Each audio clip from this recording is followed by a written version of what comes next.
لله رب العالمين والصلاة والسلام على سيدنا محمد سيد المرسلين وعلى آله وصحبه أجمعين. اللهم افتح علينا فتوح العارفين بحكمتك وانشر علينا رحمتك وذكرنا ما نسينا يا ذا الجلال والإكرام. اللهم انفعنا بما علمتنا وعلمنا ما ينفعنا وارزقنا علما تنفعنا في الدين والدنيا والآخرة. ذكرنا فيما مضى أن العلم أي أن لفظ العلم ما هو معاني أي يطلق اسم العلم على معاني. Kita sebelumnya sudah menyebutkan bahwa ilmu itu punya banyak makna yang kita sebutin 6 doang. Sudah masih banyak makna ilmu lain, cuma enggak sesuai makom kita. Kemudian kita sudah jelaskan masing-masingnya bahwa pembahasan ilmu menurut Mu'tazilah itu yang pertama masalah kodrat yang labu kisman, yaitu terbawa sama akas rizki. Kemudian kita juga udah tahu al-murad min qawlil ulama utlubul ilma itu adalah al-marafah. Kemudian kita udah definisikan mantik dengan faidahnya.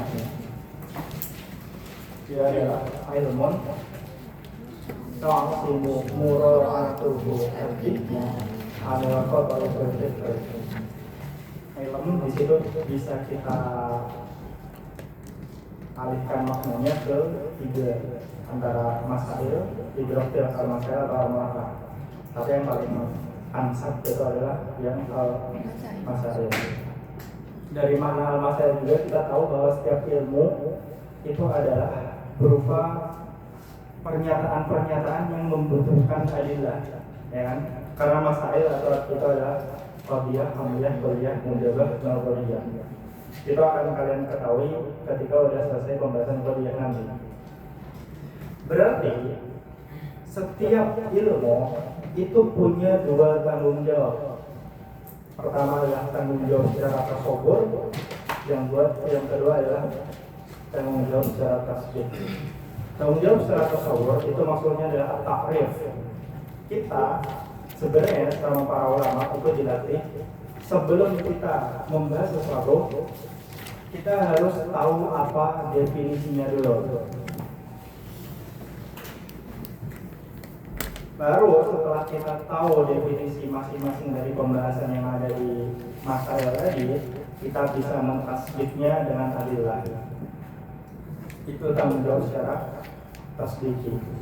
Makanya seluruh ilmu tanpa terkecuali yang di dalamnya ada pernyataan dan butuh dalil untuk diisbat, pasti butuh mantik. Hatta lughawiyah.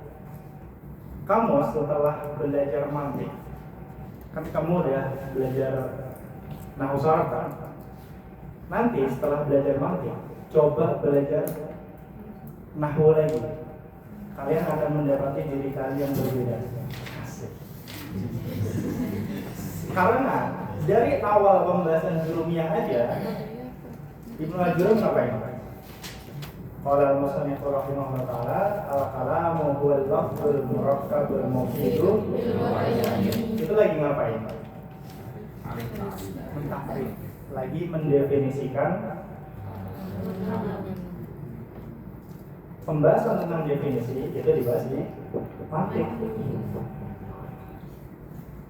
Berarti harusnya kita belajar mantik dulu dong sebelum nanti kalian bisa kayak gitu. Nanti kamu kalau udah jadi senior, kamu bakal bisa menjawabnya dengan bijak. Asik. Jadi secara mantik itu dia adalah ilmu logika. Terlepas dia mau ditulis dengan bahasa apapun, terlepas dia disampaikan oleh siapapun, terlepas faedahnya apapun, dia adalah ilmu logika yang hanya butuh kepada akal. Itu kuncinya. Itu nanti kamu akan paham ketika pembahasan berarti sama Arabi. Nah, cuma karena ilmu logika di hasanah ilmu Islam itu ditulis dengan bahasa Arab, maka kita harus tahu bahasa Arab dulu. Berarti nahwu itu muqaddamun alal mantiq dengan iktibar ini. dengan itibar bahwa mantik ditulis dengan bahasa Arab kayak gitu. Apalagi kalau mungkin sebagai dari kalian udah yang nyampe alfiah gitu misalnya, atau syuruknya kalian apa namanya baca kayak Khudori gitu misalnya, itu kamu bakal nemuin khilaf antara mazhabnya ulama Kufi sama ulama Basri. Khilaf mereka itulah yakunu illa fi ta'lil kata Masyaallah. Khilaf para ulama Kufi dan Basri itu aslinya khilaf di ilah dari permasalahan mantik tadi. Dan pembahasan ilah atau at-ta'lil itu qismun al-falsafah. Itu level mutawasit muntahi ya. Kalau muntahi mah kalau jurumnya enggak nyebutin khilaf sama sekali. Nah, tadi kita udah bisa jawab nih setidaknya nanti kalau ada maba, kalian udah jadi senior, belajar apa dulu nih? Nahwu sharafnya udah bagus belum? Kalau belum, ya udah belajar nahwu sharaf dulu. Baru belajar mantik. Karena untuk mentahqiq adillah dan ta'arif di dalam ilmu kita butuh mantik. Makanya kata muridnya Imam Sanusi namanya Al-Allamah Al-Yusi, dia bilang tahsilul ilmi bidunil mantik itu min khawarikil adah. Kamu mentahsil ilmu atau mencari ilmu atau pengen belajar ilmu dengan mana yang Malakah kemarin tanpa mantik, itu berarti kamu wali gitu. Min khawarikil adat itu di luar kebiasaan manusia. Karena balik lagi, setiap ilmu di dalamnya ada mufradat yang butuh definisi atau kita sebut terminologi atau kita sebut mustalahat. Kemudian kita juga butuh dalil untuk mengisbat pernyataan tadi yang dibahas di bab qiyas nanti. Dan ilmu yang membahas tentang dalil itu adalah mantik. Ini kan omongan yang belum keluar kemarin kan? Kenapa kita belajar mantik? Apalagi wajhul hajah atau hajatun nas ilal mantik itu ada dua, tergantung nasnya, tergantung manusianya. Berdasarkan orang atau manusia secara umum itu butuh mantik karena setiap manusia itu berpikir, maka butuh ilmu yang mengajari mereka untuk berpikir yang benar. Jadi alurnya bukan karena ada mantik maka ada pikiran, tapi karena ada pikiranlah ada mantik. Karena sebelum mantik kan wadinya Aristoteles ya. Sebelum Aristoteles udah banyak orang berpikir kan, semua manusia berpikir. Cuma ada yang berpikir dengan benar, ada yang enggak, ada yang serampangan. Makanya kini kita perlu untuk mendobit, untuk mencari tolak ukur kebenaran dalam berpikir.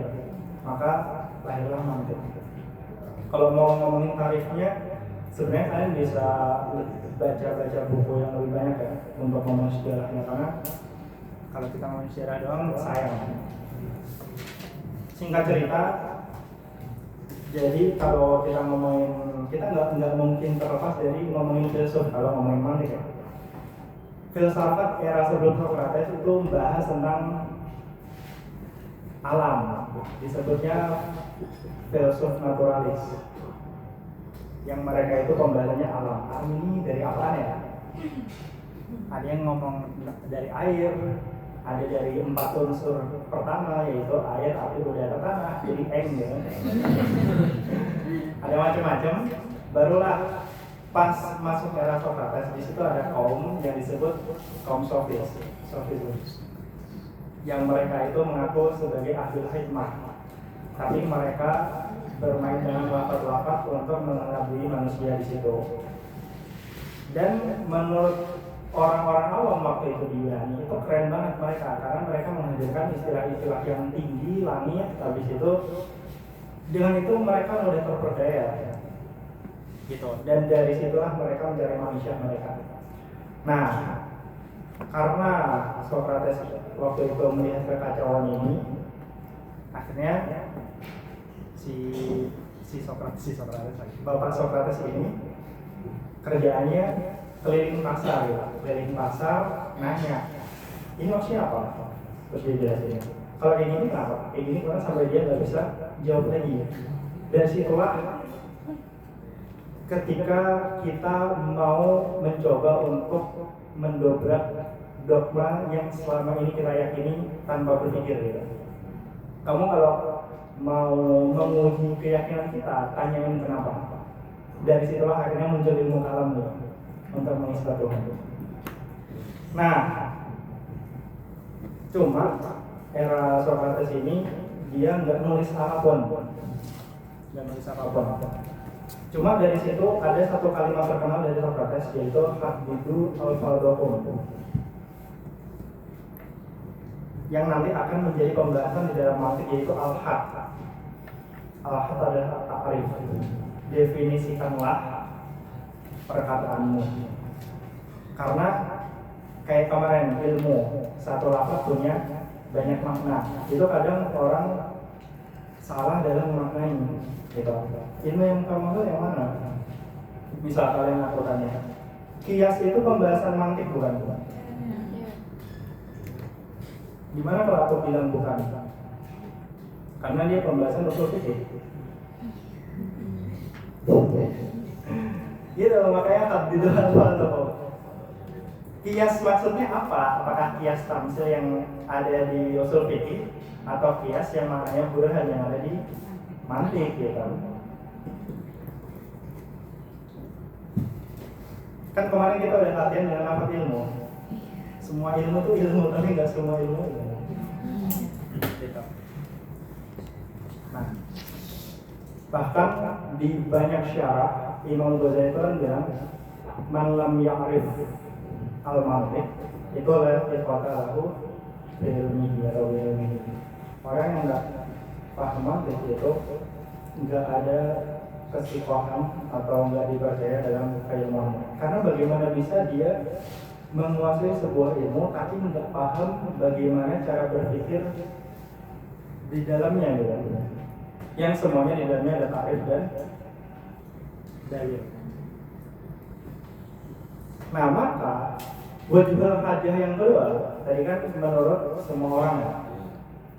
Bagi kita thalabul ilmi, bagi thalabatul ilmi, kita butuh mantik nggak sekedar cara berpikirnya doang.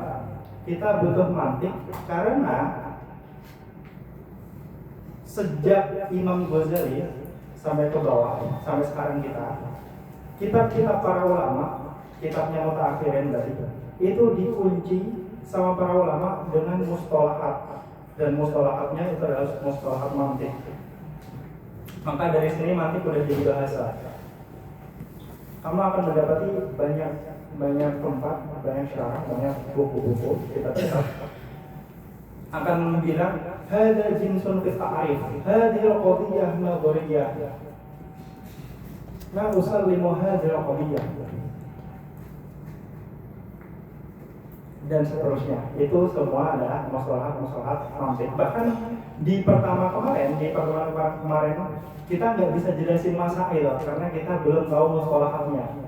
Qadiyah, hamliyah, kulliyah, mujabah, nadhariyah itu belum kita jelasin sama sekali. Dan kita hanya bisa mentakrifnya dengan proses sederhana. Beliau melakukan itu pertama kali di Mustasfa, di kitab usul fikihnya Imam Ghazali. Beliau mencampurkan atau menjadikan mantik sebagai bahasa di dalamnya, yang akhirnya seluruh ulama, bukan di Mustasfa Ustaz ya, akhirnya seluruh kitab-kitab para akhirnya itu dipenuhi dengan masalah mantik. Makanya untuk bisa sampai ke tujuan akhir kita dalam perjalanan ilmu, berarti kita kan harus mengarungi yang namanya ilmu alat kan. Dan disitulah itu dimulai dengan mantik. Sebenarnya perjalanan kita itu lagi ngumpulin seluruh mustalahat, baik di lughah, baik di aqliyah,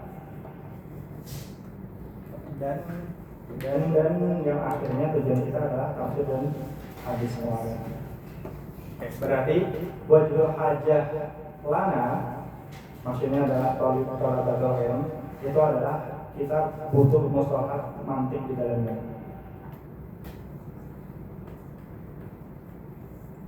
Apalagi kamu belajar habis ini balaghah, pakai kitab apa?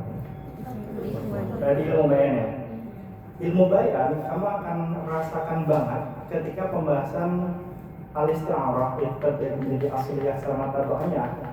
Kamu kalau nggak paham mantik, terutama di kulli dan juz'i, itu bakal susah banget. Karena fahmul isti'arah at-tabaannya itu mutawaqifun ala fahmi al-kulli wal juz'i fil mawdu'. Nah, maka kita udah nggak ngomongin tentang hukumnya, karena hukum belajar mantik itu cuma dua, antara fardu ain atau fardu kifayah. Kenapa fardu ain? Itu bergantung kepada definisi ilmu yang menurut para mutakallimin kemarin. Apakah iman kita harus dengan dalil atau cukup dengan taklid? Tahqiqnya itu wajib dengan dalil, meskipun dalil ijmali, meskipun dalil yang nggak perlu yang dalil sampai kita harus selesai mawaqif gitu, enggak kayak gitu.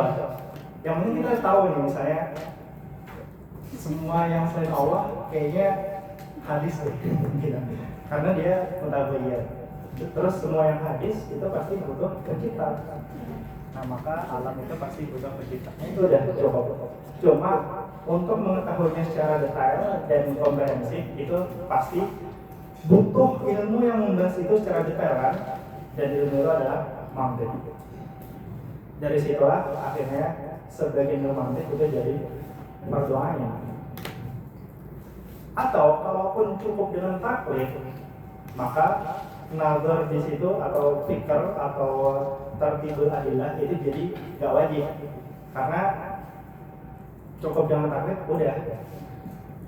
Cuma tetap harus ada satu orang yang mempelajari mantik untuk daf'u syubhah, untuk bisa melawan atau mengcounter syubhat-syubhat terhadap akidah Islamiyah dengan dalil gitu. Karena syubhat itu jangan dipahami syubhat itu cuma omongan, cuma omongan yang mereka benci sama Islam yang nggak ada argumentasinya. Enggak, syubhat itu adalah klaim dengan adillah versi lawan kita, maka kita harus menjawabnya dengan adilan juga. Itu akan kamu rasakan banget ketika anak-anak Rasulullah khususnya itu di syubhat halal Quran dan halal hadis. Ini sebenarnya lagi ngomongin memberi hasil sisanya, kan kemarin belum kan? Nah, cuma ada beberapa ulama yang mengharamkan mantik. Salah satunya adalah Ibnu Shalah, Imam Nawawi, Ibnu Taimiyah, dan pengikut-pengikutnya. Karena zaman itu, kalau Imam Nawawi sama Ibnu Shalah, zaman itu ilmu mantik itu masih tercampur atau menjadi mukadimah dari falsafah ilahiyahnya para falsafah, yang mana orang waktu itu tuh masih sering silau dengan perkataan para falsafah. Wah, ini keren banget nih, keren. Kan kita sering kayak gitu ya. Apalagi kita misalnya baca filsafatnya Hegel gitu, filsafatnya Descartes, atau baca filsafatnya Marx. Keren banget nih. Percaya kalau kalian belajar ilmu kalam itu semua udah biasa aja, karena ternyata ulama kita lebih keren, cuma jarang dibicarakan aja. Nah, karena masih jadi mantik ini masih jadi mabadi dari falsafah ilahiyahnya falsafah dulu, Makanya Ibnu Salah dan Imam Nawawi dan para pengikutnya itu takut umat itu bakal terbawa arus dan mengikut falsafah ilahiyahnya para falsafah. Nah maka ketika kitab-kitab mantik udah nggak ada pembahasan filsafatnya, kayak contoh-contohnya adalah al-alam hadisun, waktu hadis adalah umum muhdis. Oh itu berarti pasti mantik yang udah ditajrid atau disucikan ya, di apa ya? Disaring lah, disaring dari akidahnya falsafah gitu ya. Maka udah nggak ada khilaf di sini. Khilafnya itu berarti khilafnya bukan gara-gara ilmu mantiknya, tapi gara-gara di dalamnya ada aqaid atau muqaddimah dari aqaid falsafah. Bahkan Imam Ghazali yang sering kalian dengar, beliau itu mengkafirkan falsafah, termasuk Ibnu Sina dan Al-Farabi waktu itu di dalam tahap falsafah. Dan itu di dalam kitab ini ada 20 qadiyah, 3 dikafirkan, 17 dibid'ahkan sama beliau. Cuma untuk saat ini kalian jangan baca itu dulu. Nah, segitu kerasnya Imam Ghazali terhadap falsafah bro. Tapi beliau orang pertama yang membela mantik ini harus dipelajari. Padahal mantik waktu itu masih jadi bagian dari falsafah para falsafah. Itu bukti objektivitas Imam Ghazali. Beliau keras banget terhadap falsafah, tapi nggak mengharamkan mantik. Kenapa? Karena mantik sebagai ilmu fidati al-mantik atau al-mantik lidatihi itu nggak ada keharaman sama sekali. Dia cuma alat, tergantung mau dipakai apa. Bahkan Syekh Hasan tuh mencontohkan dengan contoh yang agak ekstrim, yaitu sihir.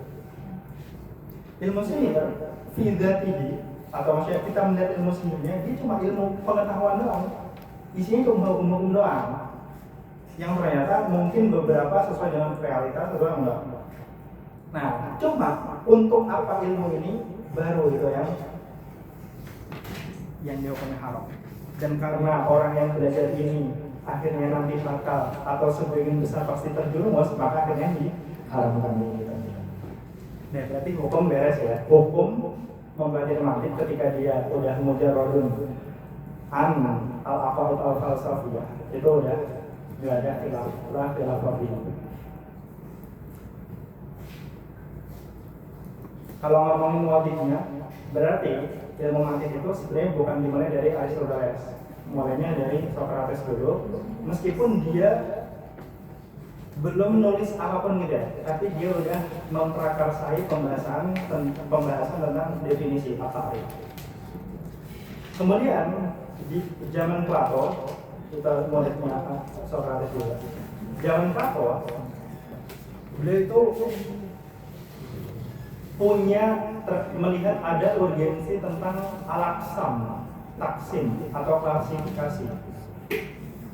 Nanti kamu bakal dapati satu taksim dari makulat, yaitu taksim dari jauhar. Sebenarnya di dunia ini seluruh hal yang ada di dunia ini kita bisa nggak petakan menjadi beberapa doang.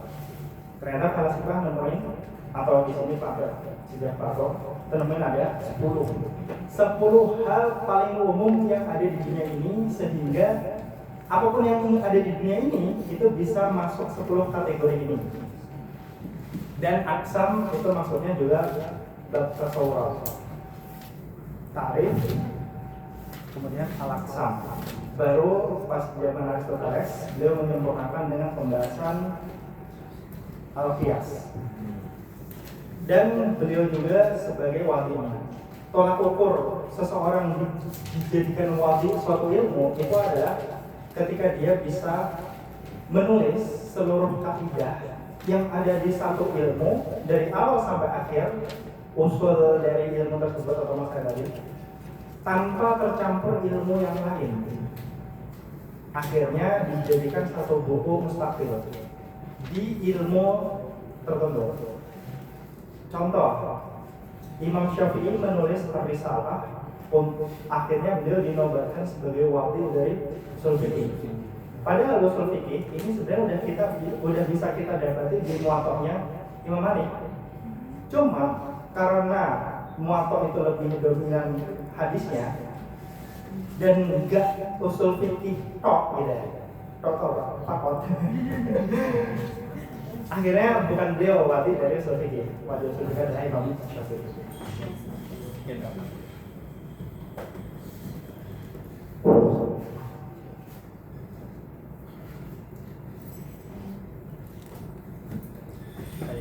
Tahsilul ilmi bidul ilmi min qawaidil adab. Keren banget.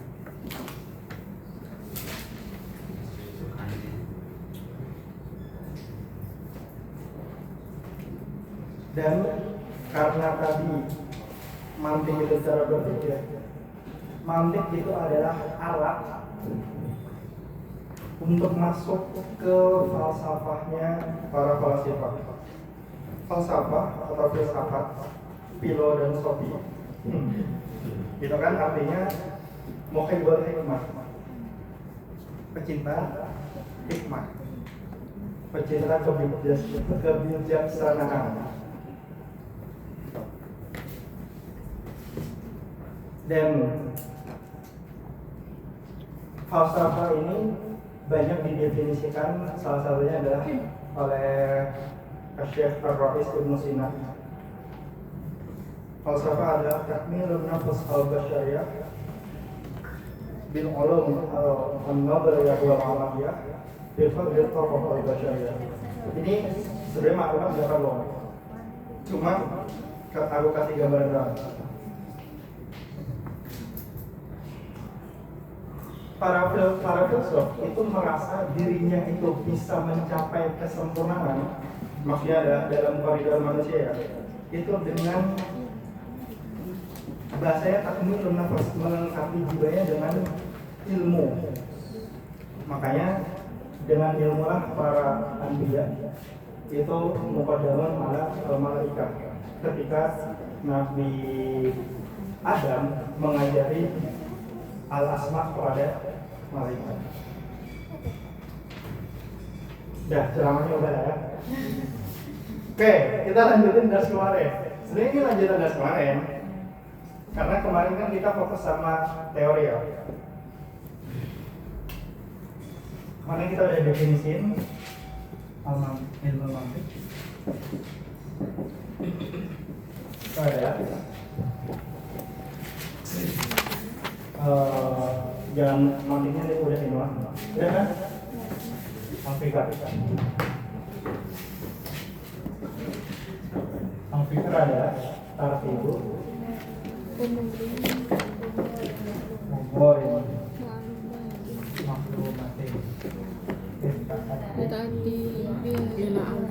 Tadi atau kita waktu ila dan kita udah jelasin ini secara detail lah, dengan 4 makna yang bisa kita tarik dari definisi ini. Kemarin kita contohnya ada orang izin kita, pun siapa namanya? Bisa. Kemuliaan. Dia izin beliau lebih besar dari dirinya sendiri kan? Itulah bukti bahwa pengetahuan itu bisa melebihi dirinya. Bahkan kita ribuan tahun yang lalu, Imam Al-Bukhari nulis kisah begini, sekarang kita masih belajar itu. Berarti kan melampaui zaman. Mohon juga. Si Izat ini kan tahu hewan, tahu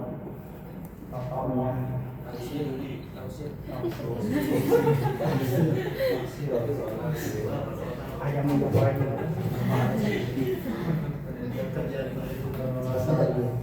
kolam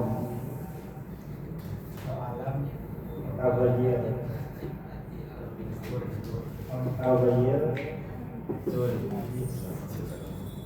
oh dia betul pada kelas terus nih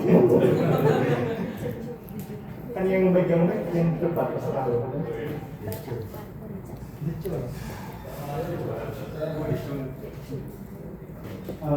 Lagi ya.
Oke, kemarin ini kita udah jelaskan kan.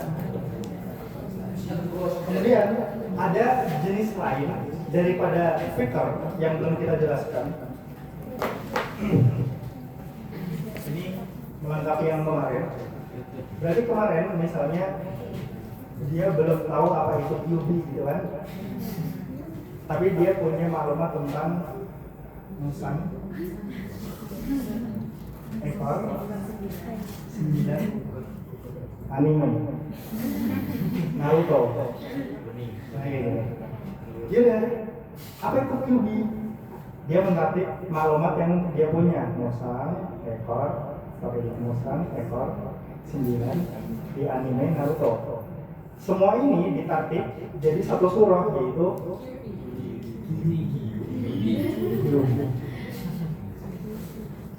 nah, ini semua kan mufradat ya, berarti nggak ada hukumnya kan?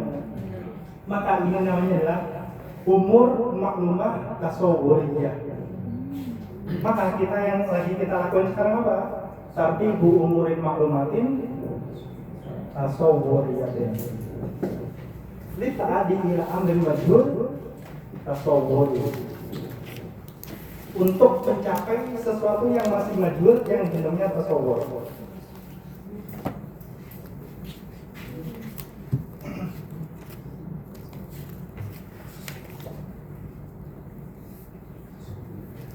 Kemudian di otak kita atau di zihn kita itu ternyata isinya nggak cuma maklumat tasawwuriyah doang. Ada kita menjazm banyak hal di dunia ini. Madrid menang. Madrid OCR-nya 15. Izin.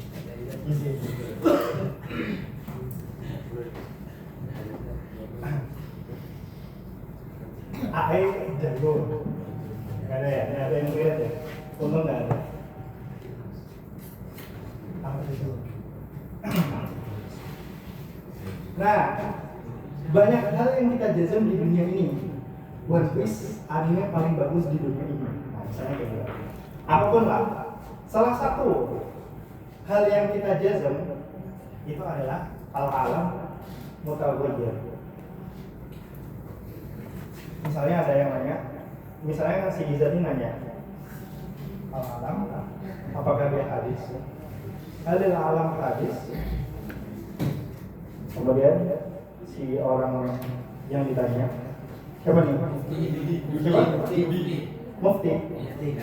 Mana yang mana orangnya?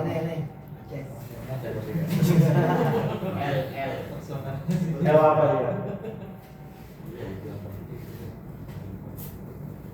Si Mufti langsung naam lah.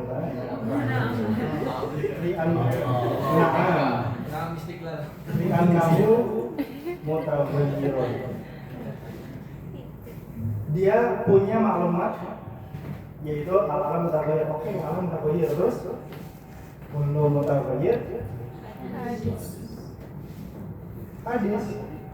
Berarti al-alam pasti hadis dong, karena dua maklumat ini udah kamu terima. Oh iya juga ya. Akhirnya dia bilang al-alam hadis. Maka hasolat surah jadidah fi zihni Isa, yaitu adalah al-alam hadis. Dan yang kita tertib tadi sesuatu yang bentuknya murakabat yang kita jazm di dalamnya. Maka karena yang kita tertib pada tasdifat, kita yang sedang lakukan, yang kita sedang lakukan adalah tartibu umatin tasdifiyah. Dan dari maklumat tasdifiyah ini kita kan kemarin udah menafsiri seluruh poin ini kan. Tartib berarti harus dengan tartib muayyan seperti kayak gini. Untuk amr maklum yang nggak boleh satu doang, berarti minimal dua. Kita udah tartib dua hal. Berarti maklumat tasdifiyah ini yang kita gunakan dan kita tartib untuk mencapai amr majhul yang tasdifiyah.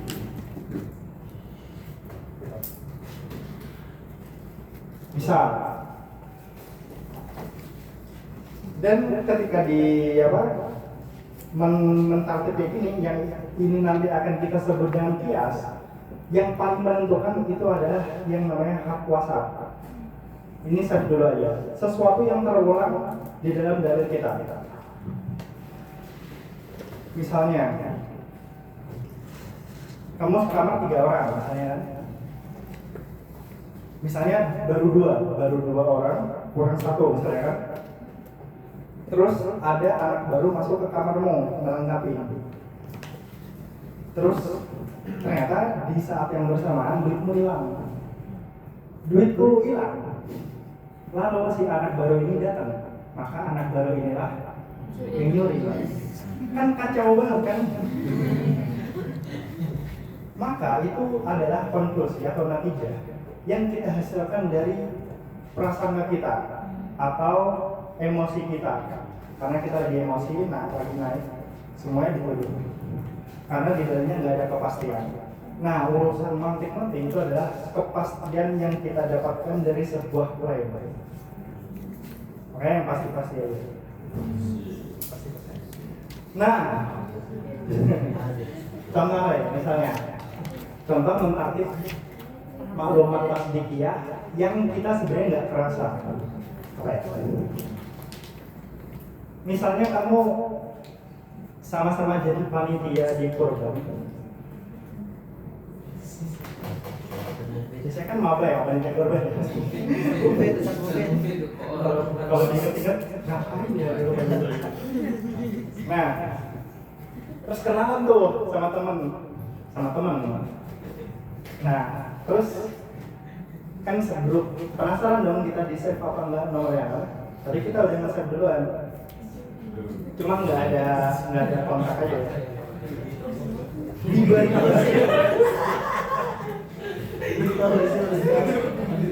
Tiba-tiba story dia muncul.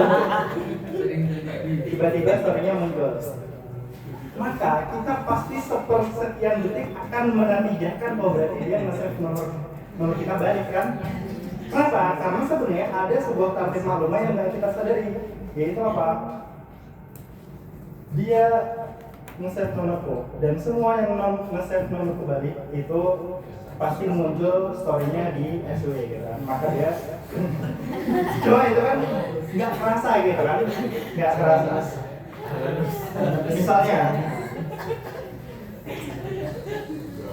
udah deh misalnya lagi makin macam.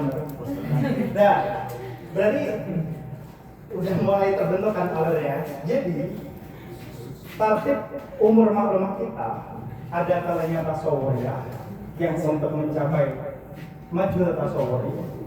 Ada kalanya tasdikiyah untuk mencapai tasdiki. Dari situ akhirnya ilmu mantiq pembahasan besarnya itu ada 2. Yang pertama adalah babut tasawwur, yang kedua adalah babut tasdiyah.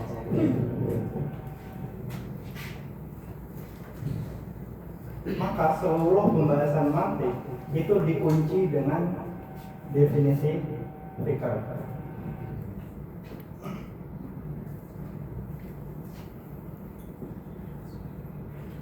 Maka yang kita bahas nanti itu adalah di bab tasawwur itu kita akan mengenal sesuatu ma yusilu ila tasawwur atau ma yusilu la majhul tasawwur, itu yang akan kita sebut dengan as-taqrir. Dan akhir dari pembahasan tasdid itu adalah ma yusilu ila tasdid, sesuatu yang mengantarkan kita kepada majhul tasdid yang namanya adalah al-qiyas.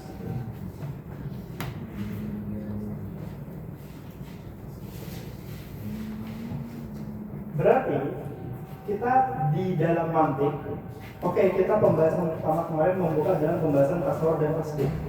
Tapi sebenarnya pembahasan mantik itu bukan di tasawwurnya, karena kalau di tasawwurnya kita sudah selesai membahas kemarin kan, tasawwur, idrak, bila, hukmin, tasdid, idrak, bihukmin, udah gitu doang kan. Habis itu kalau pembahasan mantik, tasawwur dan tasdid udah selesai, kita satu pertemuan kemarin. Tapi ternyata masih lanjut kan? Karena yang kita bahas itu bukan tasawwurnya, bukan tasdidnya, tapi apa? Sesuatu yang dengan sesuatu tersebut kita tatib untuk mencapai majhul tasawwuri. Sesuatu yang kita tatib yang bentuknya tasdidiyah, maklum tasdidiyah, yang kita tatib untuk mencapai majhul tasdiki. Maka dari situlah muncul dua bab besar ini, bab ta'rif dan al-qiyas.